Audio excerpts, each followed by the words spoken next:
Phil, your instant reaction to Kessel going to Vegas, Bryan? Honestly, I'm not quite sure. I don't, it's easy to say that, like, well, why didn't the Predators get him for 1.5 million for a year? There had been talks about him being somebody that would be interested in joining the Predators for the last year and a half or so. But I don't get the sense. I think it was either a matter of Kessel had his places he wanted to go, and I think Vegas maybe gave him a better opportunity to have a little bit more success immediately, kind of how with how that roster's turning out, although we'll see with their goaltending situation. But on the other hand, too, like, I don't also, I think Poyle and the Predators would have actually, put in a lot more. We'd have heard a little bit more noise, although we didn't hear anything around Niederreiter either. So I'm not sure. It's disappointing, and I think he could have fit. But I think it would have been at the expense of one of the younger players, because you're not going to put a Phil Kessel down on the fourth line or anything like that. So it would have been interesting. I wish it would have happened. It didn't. We can still hold out for the go grab Evan Rodriguez. I still think he's a fantastic free agent that's out there that could be got for value. So who knows? But it's sad. It's interesting with Kessel though. It's looking at his stats.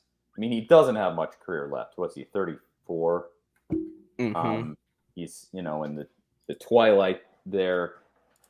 But the thing that I noticed in looking at his stats, his plus minus has gotten progressively worse. And I don't know how much to put of that on the fact that he just played for a not very good team in Arizona, albeit one that beat the Predators in the freaking play-in round 2 years ago. Shoot, and who also will be playing in an arena that is smaller than an arena that I have been in many a times in my life, in the Atlanta Gladiators, who are now their ECHL affiliate. Just unreal stuff. Great job all around. Just sell the team, first of all, Coyotes. It's embarrassing. But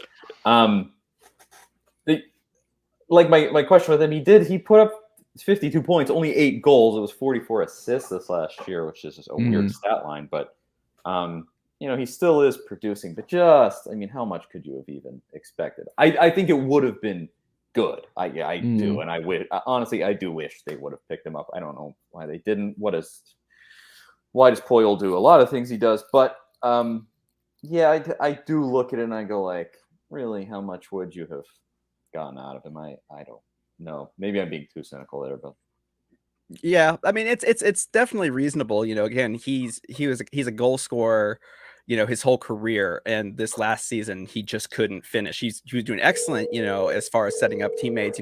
44 assists, which is what, top four or five in his career. So I mean, that's still impressive. But knowing what he can do, I mean, I think he also has like a modified no trade clause, so he's got a 10-team list.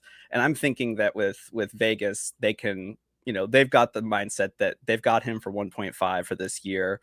If the deadline comes and they don't feel like, if someone wants to take him off their hands, then that would be an option. They need something now, because obviously with their goaltending situation being the way that it is, they're in a little bit more of a crunch right now. But we'll see how that goes. But I don't think this, I think when it come around deadline time, we're going to hear more and more about, will Nashville finally go get Phil Kessel? So the dream's not totally dead, but at least it is for now.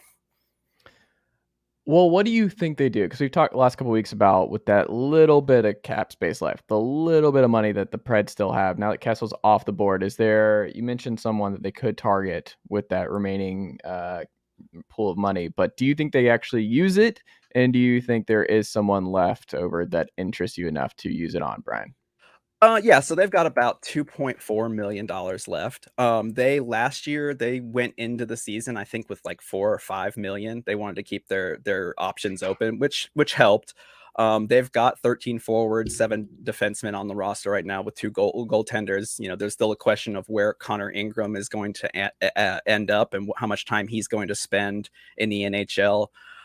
I think they're pretty happy at this point. I think that they've got guys in the system, in the pipeline, that they are ready to move up and down. They're going to be giving guys like Eeli Tolvanen and Philip Tomasino chances, and Cody Glass to really solidify that bottom six and to make a spot on the roster for them. I don't know that there's a lot of players now at this point that are out there that would be a complete upgrade, you know, a second line forward winger maybe that could take the spot of, you know, alongside Johansen, Niederreiter. A guy like Evan Rodriguez, I think, is a perfect option. He's kind of broken out since he left Pittsburgh. He's been, you know, excellent. He's been an analytics darling, which is, you know, kind of my bread and butter. But he's also been, you know, you're just seeing a steady increase in the season. And I think because it's this late in the market, you know, he's still not signed. Guys, you know, same with guys like Rocco Grimaldi, still not signed. You know, he could be gotten for a deal. He could be gotten for under $2 million, maybe for a 1-year deal. So.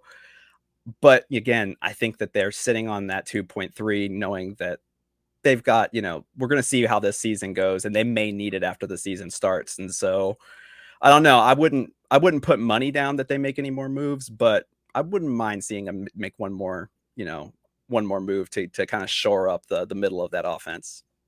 I love the idea of it just being like Poyle gets a surplus. Like I think of The Office when I see this all the time, where it's like, Michael, do you know when Mike, the whole chair or new copier situation, and it's like you have 2.5 million, and the Bill Haslam comes in, and he's like, well, if you don't use that money, you actually, that turns into a little bit of a bonus for you. And then he has to come out and he's like, look, there's just not a lot out there that we like, and we're happy with where we're at, and we're just gonna go into the season and see what happens. And there's just somebody in the Preds front office like, do you know, Dave?